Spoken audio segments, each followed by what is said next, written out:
Hello, 2017 Unified Tennis Coaches and District Representatives. My name is Allie Rock, and I will be leading you through a review of this year's Coaches Resource Guide. I just want to take a moment to thank you all for tuning in and for your attention while we go through this guide. We hope to have an awesome season this year, and I'm very excited that we're able to get a few of these resources out to you before the summer begins. I'm going to start off with the season timeline. Pardon me. As of Wednesday, August 9th, MPSSAA designates that fall sports may begin practicing.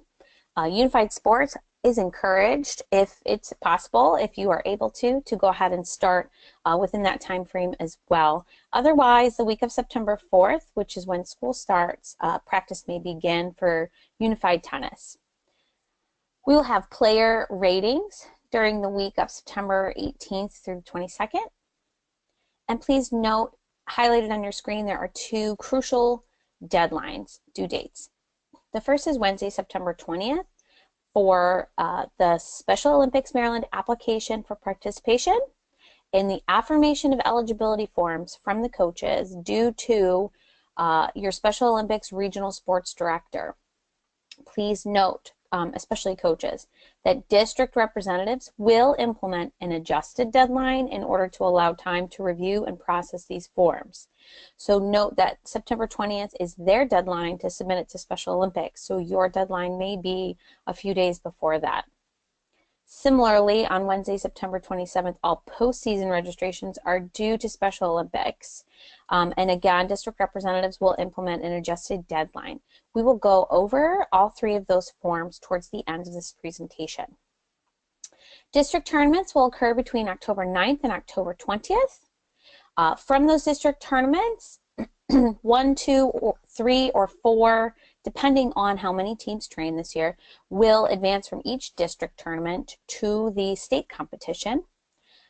Those teams that are advancing to the state tournament will participate on October 26th in a pre-competition webinar.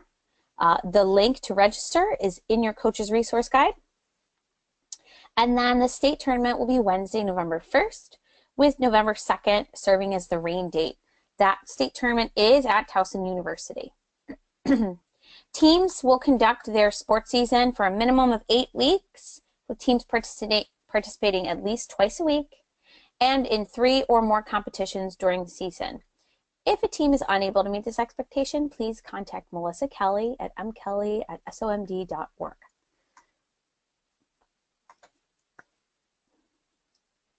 Special Olympics Maryland Unified Team Tennis is governed by the rules summarized in this Coach's Resource Guide and by the United States Tennis Association rules.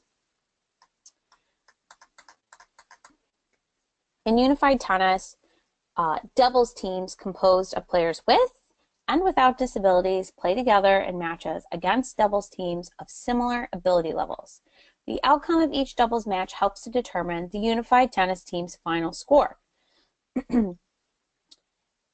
A team's score is determined by 1 point being awarded to a team for each victorious doubles match.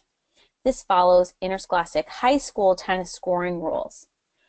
We also have an individual skills competition, which I'll speak about later, and the participant who scores the highest score in that competition will also earn 1 point for his or her team. Each doubles team on your roster in your lineup will compete in at least one scoring doubles match. Teams may compete in subsequent matches in which one or both teams will not score points for their teams, and that will be determined before competition begins. If both teams are not eligible to score for their team, of course that match is considered exhibition. Those exhibition competitions are important to allow for participation opportunities for everyone. We do try to schedule at least 2 matches at each district tournament and the state tournament for each doubles team. When there is a case of a doubles team, for instance, Team A has an opportunity to score, whereas Team B does not have an opportunity to score, it's still important that both teams play to the best of their ability, because Team B, the unscoring pair, can block Team A from scoring a team point for their team. The term roster refers to the collective group of players that are training or practicing for a school. Then a team lineup is the competition pairing. So a lineup must have a minimum of 6 and a maximum of 10 players. But please note that means a minimum of 3 doubles teams and a maximum of 5 doubles teams. That is what is considered a lineup. So a high school may recruit more than 10 players, in which case they may have more than one lineup that they can enter into competition. Students with all types of disabilities should be recruited to play. We are intended to be a no-cut sport. There are some regulations from the Code of Maryland Regulations regarding dual season and dual sport participation that I will review later. And those are really the only regulations that preclude someone from participating. So there's some flexibility in the proportionality of players with disabilities and without. However, unified sports is best achieved when 50% of the roster is composed of students with disabilities and 50% are composed without. However, it is our mission to be as inclusive as possible. So I just stated a moment ago, we are a no-cut sport. Therefore, you can do your best to pair up all of your student athletes with doubles teams composed of 1 student with a disability and 1 student without a disability. However, after you've done that to the best of your ability, if there are a few students with only disabilities left, or a few students with out disabilities left over after you've created your doubles pairs, this table that's on the screen explains how similarly paired students will be allowed to score. So for instance, 2 athletes, those with an intellectual disability, are considered an exhibition pair. However, a student with an intellectual disability and a student who's designated as an IEP 504 unified partner, so a student with a different disability, perhaps a learning disability, those 2 would be considered a scoring pair. And then, of course, a student with a student athlete and a unified partner are always scoring. All players will be rated using a rating system that Unified has developed, but is derived from the USTA National Tennis Rating Program. We will go over that form towards the end of the presentation. When, when you're making your lineup, you're creating your doubles teams, players should be closely aligned in ability based on their USTA rating, and should vary by no more than 5 points. So for example, I'm not going to use the example that's on the screen. Player A has 15. He or she may be paired with someone up to 20, who is rated at 20, or as low as 10. So that's a 5-point variance in either direction. However, we do recognize that schools have challenges when it comes to recruiting. They have differing school populations. Therefore, if all players have been paired and there are players that remain with more than a 5-point variance, you can put those players together provided the following conditions are met. Okay, so no one can skip a level, meaning that a player that would probably be rated as a red ball short court player can play with someone who would generally end up in the orange ball range, but not someone who would end up in the green ball range. So an inappropriate pairing would be someone who's rated at a 6 being paired with someone who's at, say, a 20. If 2 players of differing levels need to be paired together, the pair will play at the combined team score, or excuse me, combined score of the team. And then one must pair, one being the coach, must pair the lowest rated student with a disability with the lowest rated student without a disability, and then the second lowest rated student with a disability with the second lowest rated student without a disability, and so on. So meaning if you have players left over who have a huge variance in their player ratings, but you could have combined them with someone else on the team and stayed within the guidelines, you must refer back to that. You can't pair those people first and then leave basically a doubles team out there with a huge variance when you had an opportunity to create closely aligned pairs all the way up through your lineup. And we do check for that when you submit your postseason registration. We do take a look at that. So please, please, please follow those guidelines.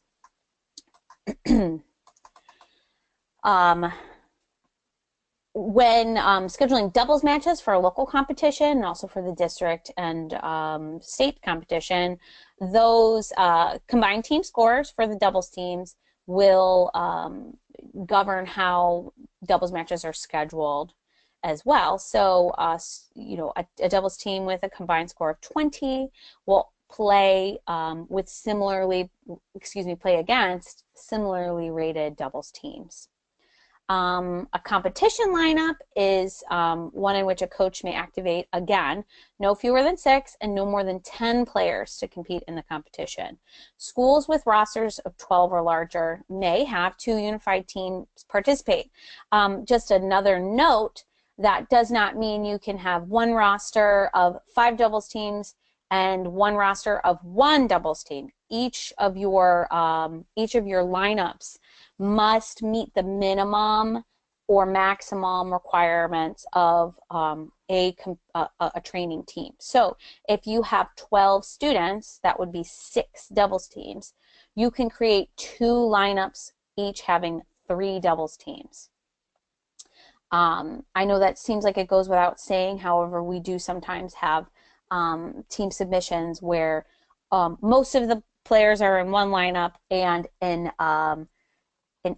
ineligible team created, and so that has to go back and be fixed. So just be mindful of that when you're creating your lineups. There are no substitutions allowed with doubles teams during a match. So if a partner is unable to compete, that team forfeits their match. We have 4 different levels of competition that are noted by the ball type and court size. So short court matches are when there's a combined team score between 12 and 20, and they play short court tennis using a 75% lower compression ball, which is a red and yellow striped ball, or it's a yellow ball with a red dot. Doubles teams combined with a rating of 21 to 30 will play full court using a 50% lower compression ball, which is orange and yellow striped ball or an orange dot ball. And doubles teams with a combined rating of 31 to 40 will play full court using a 25% lower compression ball, which is green and yellow striped or has a green dot. And then doubles teams with a combined rating of 41 or higher will play full court using a regulation ball, which is that full yellow, no dot, no stripe. Short court tennis, which is for pairs between 12 and 20 using a red ball. The rules for their competition are all the same with the exception of the boundary lines for the match. The service boxes are the boundary lines. The alleys are out of bounds. Here's point number 12 is for local competitions for how to pair players up. As I stated before, we understand that not every team is going to have a picture perfect minimum of 3, maximum of 5 doubles teams that are perfectly paired and matched. So we understand that there might be students who are left over that can't be paired, or you know, athletes paired with athletes for exhibition. So you can take a look here about how matches should be scheduled for local competition when you have 2 teams with differing sizes rosters, or when teams have an odd number, such as 7 or 9. So in those cases, when there might be players left over or that who can't be matched, perhaps you have a doubles team that's very high rated and has no competition from their opposing team, you can schedule an exhibition singles match to be played during that time so that everybody does have an opportunity to play a match. Okay, this is just going to be a summary of our match play rules. Our competition will be governed by the rules of tennis from the official code of the United States Tennis Association. Those are published in the USTA publication Friend at Court. However, we are going to note the most important rules here. First is service. The serving motion may be underhand or overhand, and that is something that is often overlooked. Many student athletes have trouble with an overhand serve. It is perfectly acceptable to hit it underhand, provided that the ball does not bounce before being struck. So it has to be hit out of the air. Players have to stand behind the service line. Any part of the foot touching the line is a footfall. A student's service momentum can carry them over the line, but only after the ball's been struck. Note that the service rotation must stay the same throughout each set. At the beginning of a new set, a team may elect to alter their service rotation. And then receiving formation also must stay consistent throughout the match. So if a player starts the match receiving on a forehand side, he or she must continue receiving the serve on the forehand side. For scoring, the USTA short set format will be used. That is when a match consists of the best of 2 out of 3 sets. In a short set, the team that wins 4 games wins that set, provided there is a 2-game winning margin. If a set is 4-3, another game is played and the set is finished if the leading team wins the game, making it 5-3. However, the set reaches 4-4, a 7-point tiebreak game is played. The first team to win 7 points, provided they're winning by a 2-point margin, wins the tiebreaker, wins that game. And we will go over the rules for the tiebreak later in this presentation. If the match score is 1-1, a 10-point tiebreak game is used as the format for the third set to decide the match. The team that first wins 10 points wins this tiebreaker and the match, provided the winning margin is 2 points. At the completion of the second set, there's a mandatory 3-minute rest period for the players before the start of their third set tiebreaker. We do utilize the no-ad scoring system. That is when the first team to reach 4 points wins the game. If the game is tied at 3-3, the 7th point becomes the game point for each team. It is the receiving team's choice who will receive the serve when the game is tied at 3-3. So the serve is received on the side that the elected student athlete is playing. We will utilize continuous play, and players may receive coaching only when players change ends at the end of a game. Coaching is not allowed during the tiebreak. As I referred to earlier, this is a visual of the types of balls that we allow in unified tennis. This first foam ball here, the Revolution Red foam ball, is good for training and as a teaching tool used with beginner or lower level ability players. However, it is not used in competition. Here is the red ball, which is 75% lower compression, orange ball, which is 50% less compression. The green ball has 25% less compression, and the yellow ball. And occasionally these balls are depicted with just a colored dot instead of the stripe. Please note that there are a few typos in this description here, which we'll try to correct before the start of the season. Please refer to the doubles team combined ratings from the previous page and not this page. We do allow medical timeouts and bathroom breaks. A bathroom break is allowed once during a match and the player must be escorted. There is no coaching allowed during those medical timeouts or toilet breaks.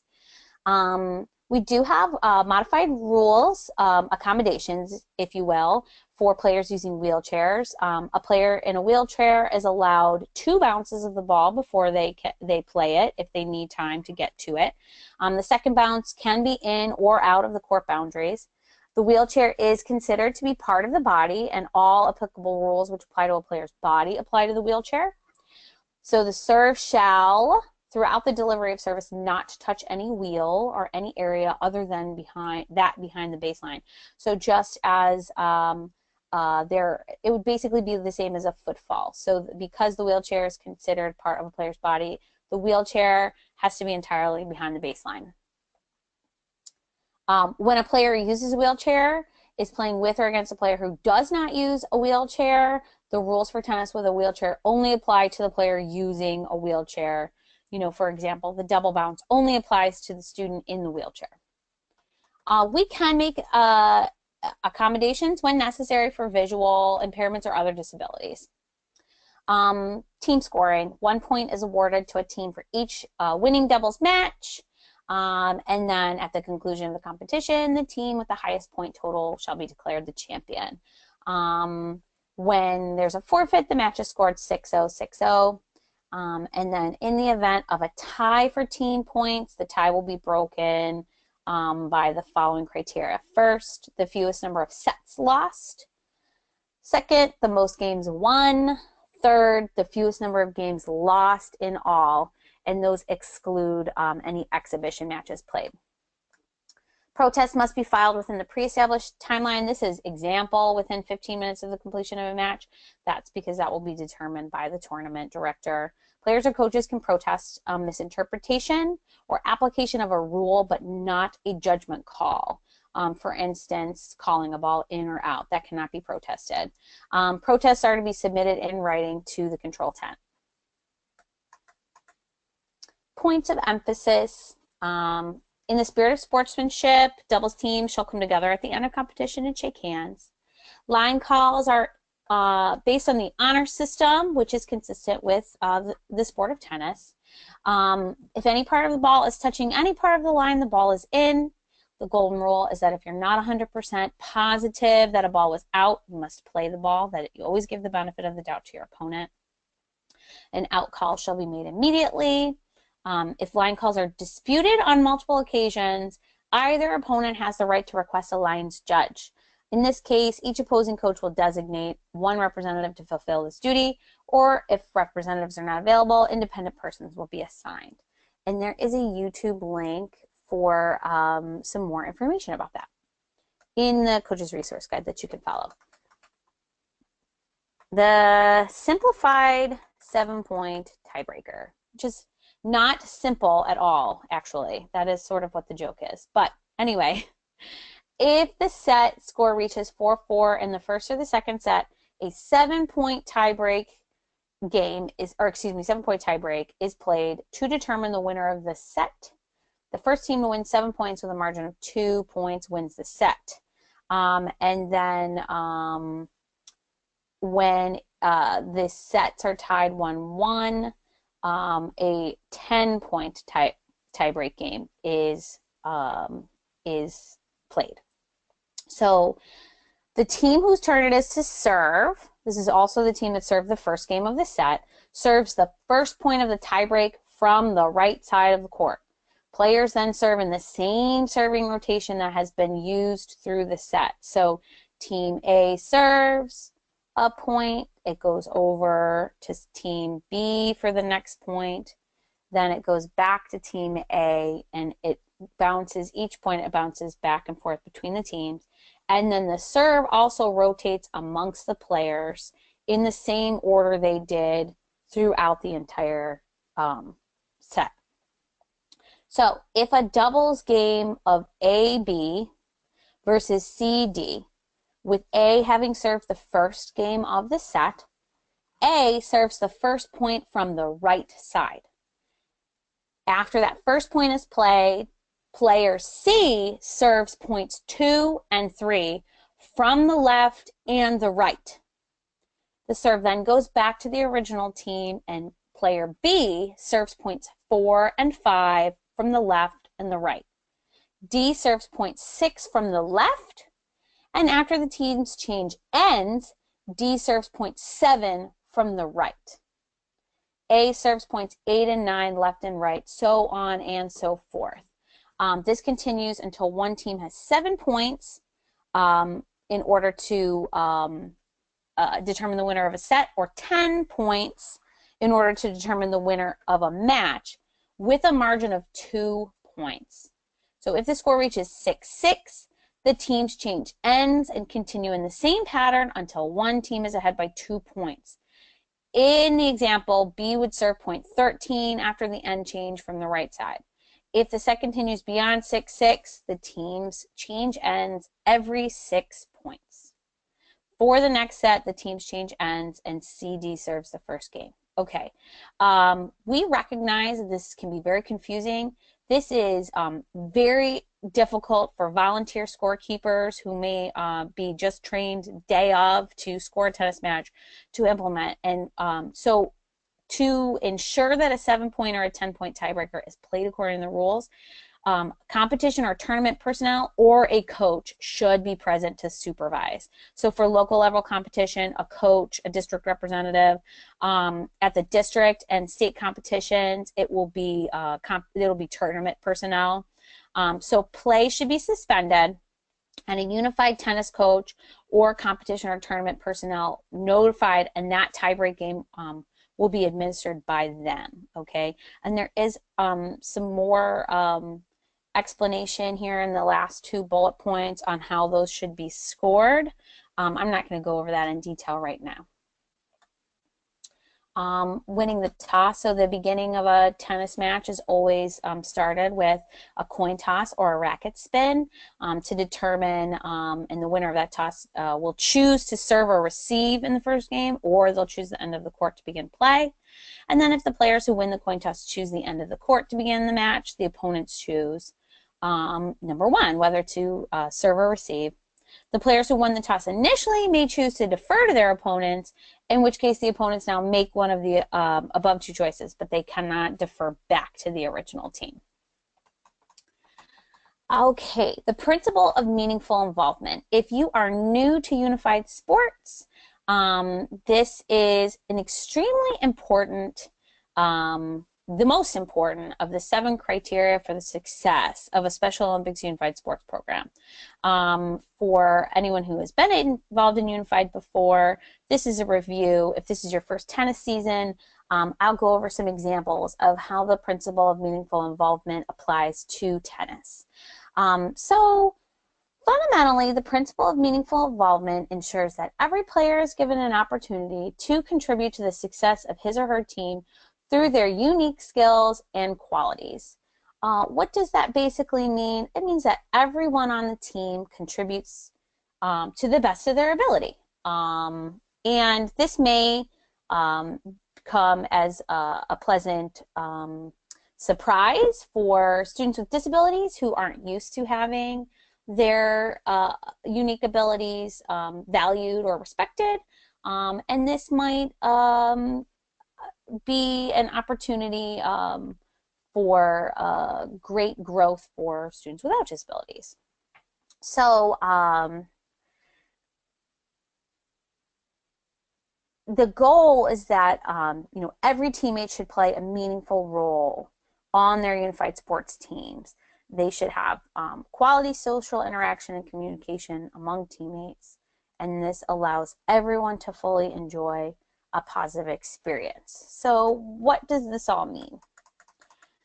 So some indicators of meaningful involvement are when teammates compete without causing undue risk of injury to themselves or others, when they participate according to the rules of the competition, so meaning the rules don't have to be altered for them. Teammates have the ability and opportunity to contribute to the success of their team, so everyone has a chance to score. Teammates adjust their skills according to those of other players, resulting in improved performance by teammates with lesser ability. But meaningful involvement is not achieved when certain team members maybe display superior sports skills without involving their teammates. So maybe perhaps dominating competition in a doubles team, in a doubles match, and not allowing their teammate an opportunity to play points or the like. They might serve predominantly as an on-field coach rather than a teammate or a mentor. And maybe they control most aspects of the game, especially during most critical periods. when students are not held to the same participation expectations. For example, they do not train or practice regularly. That is when meaningful involvement is not achieved. Or they lower their level of ability dramatically so that they do not hurt others or control the entire game. So it's really critical that coaches understand this principle of meaningful involvement before they select team members. So it has to be communicated to your team also that everyone has an important role to play on the team. Examples of the principle of meaningful involvement for unified tennis. When a team is receiving the serve, both the athlete and partner should share the front-back formation equal. So no one player should play the net at all times. And similarly, they share the side-by-side formation. When they're playing the side-by-side formation, you don't see one member of the team continuously stepping in front of his or her doubles partner, in order to make a play. The serve has to be shared between both players, just as in a regulation tennis match. Sometimes the unified partner can have to serve as a guide for his or her teammate through the game, such as making line calls or reminding the teammate whose serve it is or where they're serving to, those sorts of things. And that's when the unified partner is serving more as like a guide or a mentor. However, the unified partner should not be acting as an on-court coach, or it shouldn't be interpreted that they're giving orders of any kind. And note that these are just examples, and these are not limitations to what a violation of the principle of meaningful involvement looks like. An example might be during practice. All players should be receiving a fair amount of coaching. Everyone should be receiving guidance and coaching from their coaches. There shouldn't be anyone who's kind of left to their own devices. That would be an example of a non-competition instance where the principle of meaningful involvement is not being adhered to. So the quality of unified sports is predicated upon the application of this principle for all players. So if during the district or state competition or local level matches, the tournament director sees that any elements of this principle are not being followed, a warning will be given and an explanation will be given to the head coach of the team in violation. But continued failure to properly adhere to this will lead to the forfeiture of a game. So we want you to be aware, as I said before, most scorekeepers are volunteers and they are not responsible for enforcing this principle of meaningful involvement. The tournament director and tournament personnel and you, the coaches, are responsible for enforcing this. Scorekeepers are not referees. They do not make calls. They don't make line calls, things like that. However, there are going to be roving officials at the district and state competitions who will keep an eye on all matches in play, and it's in the best interest of the coaches to monitor their own players and take the initiative to warn their own players if they see violations of the principle of meaningful involvement coming from their competitors, lest a roving official or tournament personnel see the violation and issue the first warning. Okay, so an example will be if I, as the Unified Sports Tennis Chair at the state competition, am walking among the courts, checking out competition, making sure everything is all right, and I see blatantly a student athlete step in front of his or her partner who is about to make a play on the ball, I am going to issue that first warning. And that is because that's the way that we can fairly apply that rule. And we're asking you as coaches to keep an eye on that and kind of warn your own players who might be violating that principle. So the way that these violations will be handled is the first offense is going to be a warning. So if your players feel like this is going on or you do, play should be suspended so that a tournament personnel or official can come over and observe. And I do want to note that a warning will not be issued based on word of mouth. It will be issued because it's been observed. A second offense, the team in violation loses a point, and the third offense, the team in violation will forfeit the match. Again, scorekeepers will not be issuing warnings for violations. It's a good idea, coaches, because we know you can't be everywhere at once, to designate a non-playing player or a group of players to keep an eye on some of the matches that are going on at once, who can come and get you should they observe some questionable circumstances. And similarly, if their teammates communicate to them to please go and get you because they feel something unfair is happening. That's a good way for you to have eyes where you're not physically able to be. Okay. I want to talk about I referred to this earlier, the MPSSAA Code of Maryland Regulations state that returning players from an interscholastic team are not allowed to participate on a corollary or unified sports team in the same sport, okay? A returning player is defined as a player who has represented his or her school in that sport, with represented being defined as a student athlete who has, and it should say, entered a scoring match of his or her team, her school. So for tennis, once a player steps onto the court in an interscholastic competition, this makes him or her ineligible for their participation on a unified tennis team. And similarly, okay, or oppositionally, I guess, players who participate on an interscholastic team or tennis team but have not seen any game or competition at all are eligible. So a lot of tennis teams around the state are no cut, and some of the players who don't make the starting lineup get to travel with the team, get to practice with the team, but they don't ever enter a scored match. Those players are not defined as a returning player, and they are allowed to play in unified tennis. There is no restriction if, say, someone played varsity lacrosse in the spring, they are certainly allowed to play unified tennis. Those are not similar sports. So that is perfectly acceptable. And we do want to note that this is a Maryland regulation. This is not a unified, this is not a Special Olympics rule. We do have to comply, however, with a Maryland COMAR regulation. So if you have any questions about that, please speak to your athletic director or your district representative, and they can clarify anybody's eligibility if you have questions. This is an example of the match play score sheet, which you can copy and use for local competitions. This is what we will use for the state competition. I'm not going to go over it in detail now, but it is set up so that it can be easily followed by a first-time scorekeeper.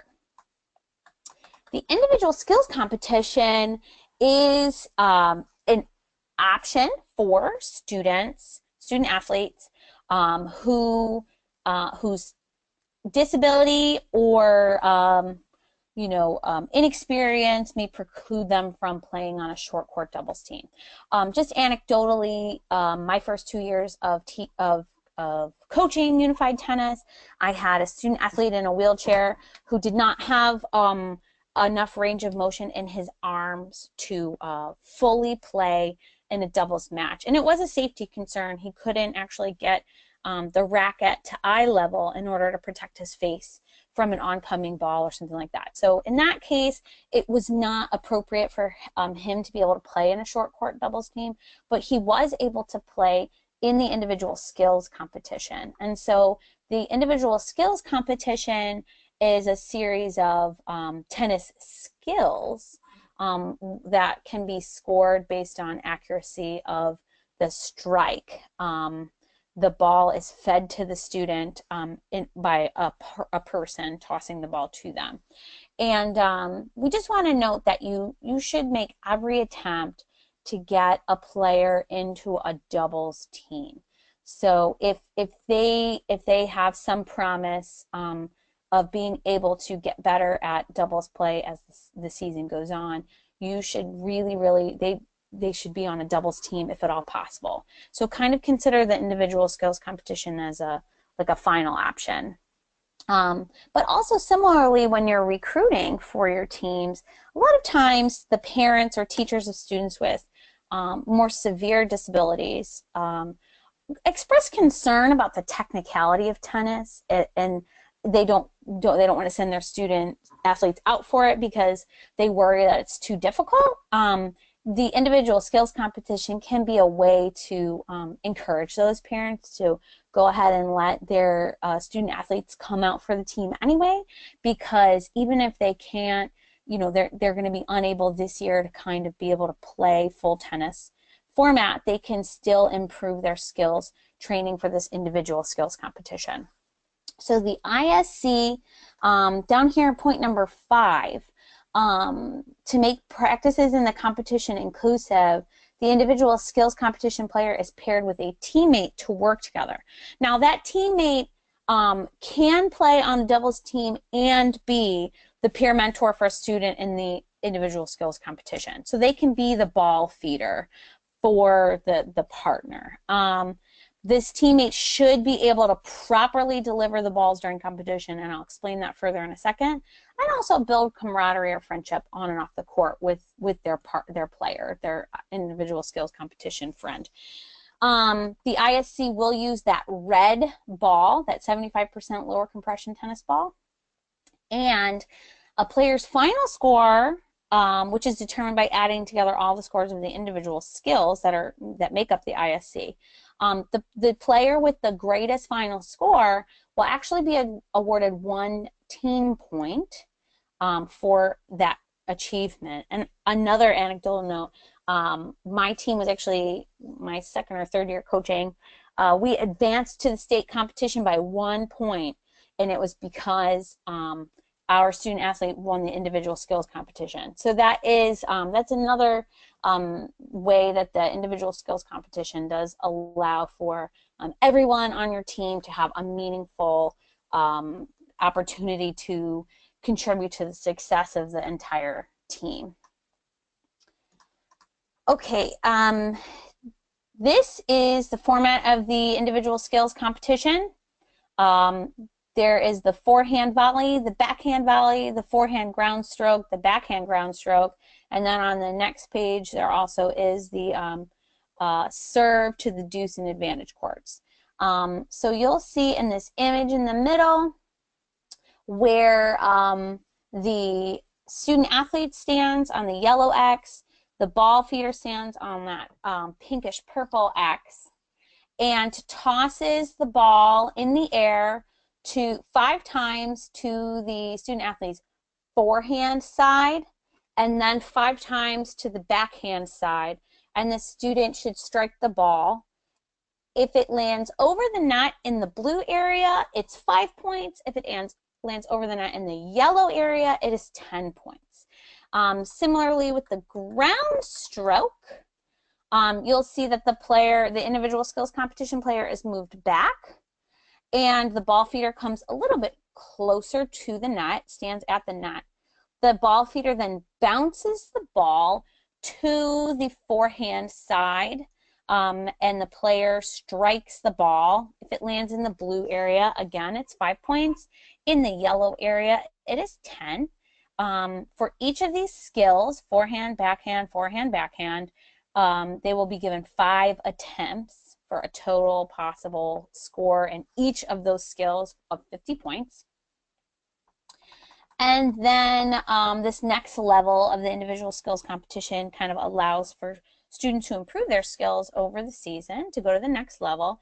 And this is an opportunity to serve. So the athlete is given 5 attempts to hit a legal serve from the right court to the deuce service box, then the 5 opportunities from the left court to the advantage service box, and then there's 10 points for each ball within the correct service box, 0 points for missing. We want to note that a player is not penalized for the inadequacy of his or her ball feeder's tossing ability. So should you not have a teammate on the team who can serve in the capacity of being the student athlete's ball feeder, a coach may substitute. And also, even if they have been working with a friend during the year, but when it comes to competition, something's going wrong and the ball feeding isn't going well, a coach can sub in at that time as well. This is what the individual skills competition scorecard looks like.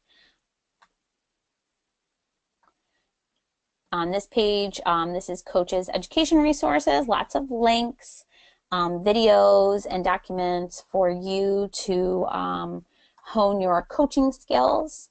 And then this slide lays out the uniform requirements. All participants have to be in a school-issued uniform for regular season and tournament play. It's the responsibility of the match or tournament director to enforce the regulations, and the decision of the official is final. All uniform complaints must be registered before the start of the match. Coaches are required to report violations to the tournament director. During the regular season, it will be the responsibility of the tournament director to make the ruling. Okay. You'll see the outlines in front of you. I'm not going to go over them in detail. I think you can definitely review these for what qualifies as a uniform. Jewelry is not prohibited with the exception of religious or medical medals or medallions. You know, if those have to be worn, they should be worn under the uniform and, if possible, taped to the body. It's illegal to tape, or a violation, to tape over jewelry, such as earrings or body rings, except, of course, for religious or medical reasons. Earrings, neck chains, bracelets, wrist bracelets, ankle bracelets are all considered jewelry. Headwear, there's no bandanas used as full headdress. Headbands, wristbands, and armbands must be a solid color. If a solid color, a piece of material may be folded, tied, or used as a headband as long as it's not wider than 2 inches. And when caps are worn, the bill must be worn forward. Players cannot begin with an illegal uniform. Once the match has begun and a uniform violation is noted, an automatic penalty will be assessed to the player. The player must immediately comply with the uniform rule, or the player will be disqualified from the event. Removing the tennis shirt, so exposing your bare upper body while in the tennis court area, shall lead to a penalty, and if repeated, to disqualification of the event. And there's some more information there about the Unified Sports Emblem. Player assessments, as we noted in the beginning of the presentation, each student athlete will be rated on a scale that's derived from the USTA rating scale and given a numerical rating. That is to be used to pair students together in doubles teams, and then that combined student rating or doubles team rating is used to find appropriate competition for everyone. So by using the unified tennis rating system, and also we do have resources for the district representatives and for whoever is actually doing whatever USTA official or designee who actually does all of the player assessments in the individual counties.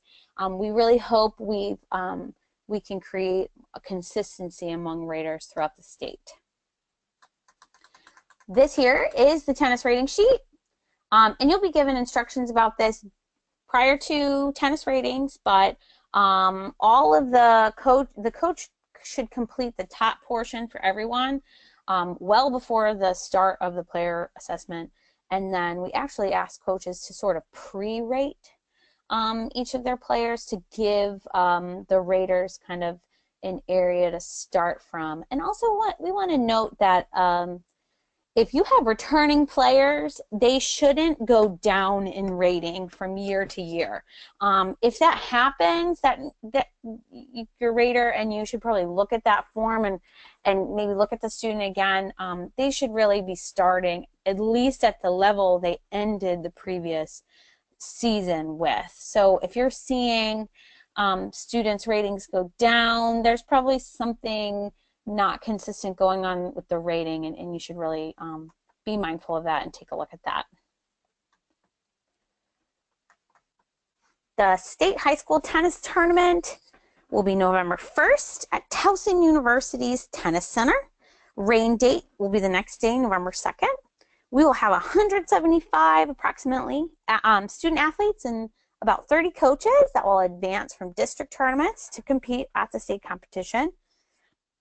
As you see, tennis is a widely offered unified sport across the state. So we have many counties from Maryland participating. There's volunteer opportunities for people with and without tennis experience. So if you know anybody who would like to volunteer for the state competition in November or any Special Olympics sport, you can email volunteers@somd.org.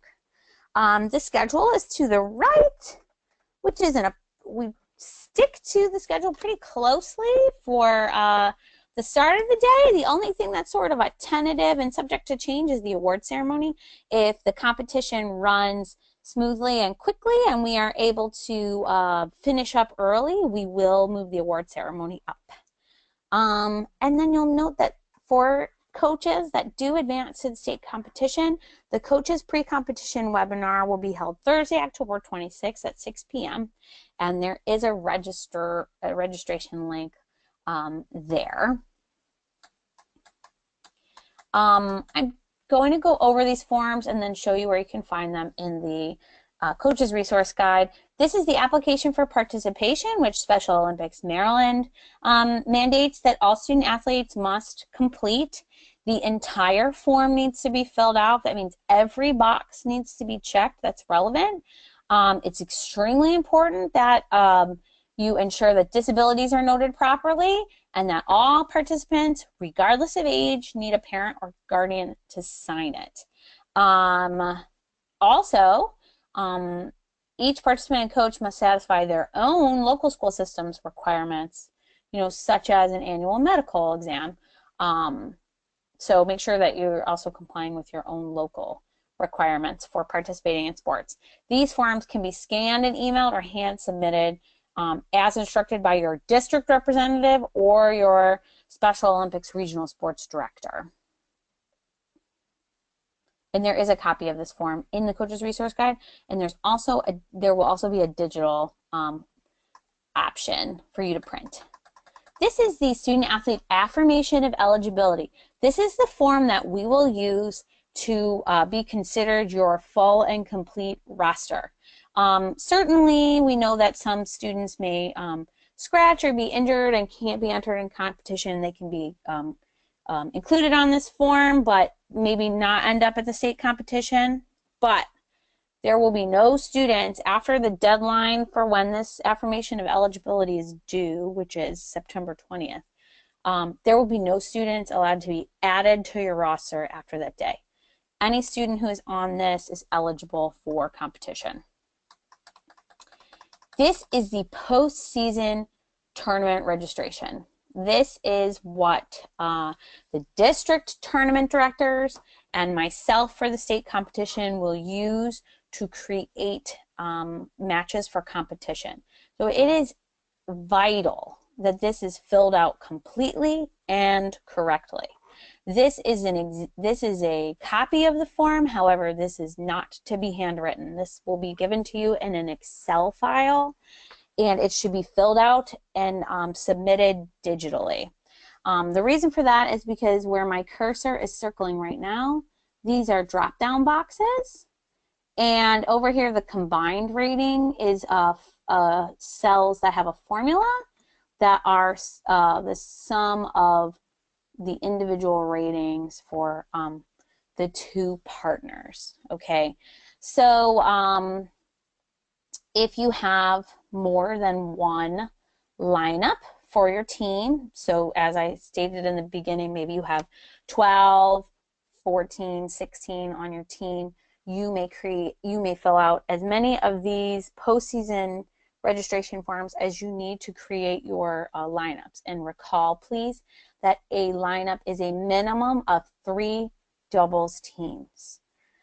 So 6 student athletes, but you have to have at least 3 doubles teams to be able to compete in the district or state competition.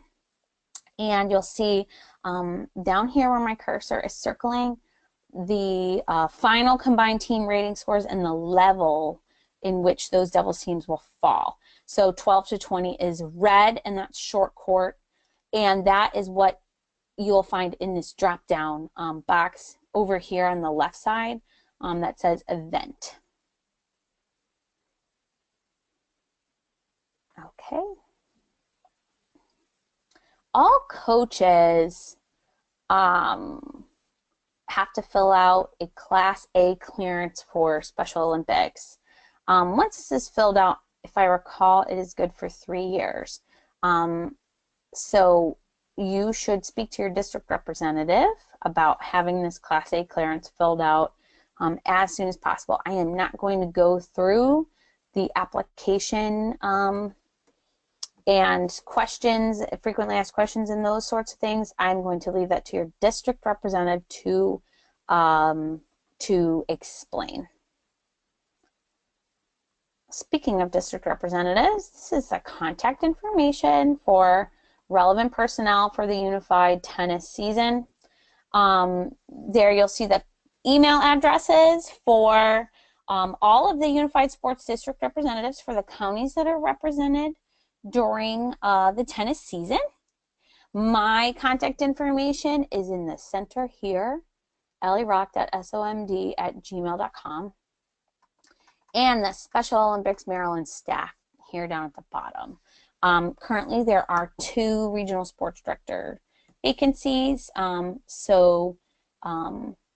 as I stated, your district representative is always your first line of contact. In the absence of a district representative, those Special Olympics regional sports director will serve in that role. And for those of you who do have a regional sports director, they are your line of contact for paperwork submission and for questions from district representatives up. So Melissa Anger is the regional sports director for Allegheny, Carroll, Frederick, Garrett, and Montgomery. And Ron Freeman is the Baltimore region regional sports director. Melissa Kelly is the senior director of school sports programs, and her email is mkelly@somd.org. This is the district map. These are the counties that will either compete individually to send teams to the state competition or will compete against each other. And the rest of the Coaches Resource Guide are copies of those forms that I just went over, the application for participation, the affirmation of eligibility, and those volunteer release forms that are explained above. So I want to thank you so much for taking the time to view this presentation, and I look forward to working with all of you for a fantastic 2017 Unified Tennis season. Have a wonderful summer. Thanks.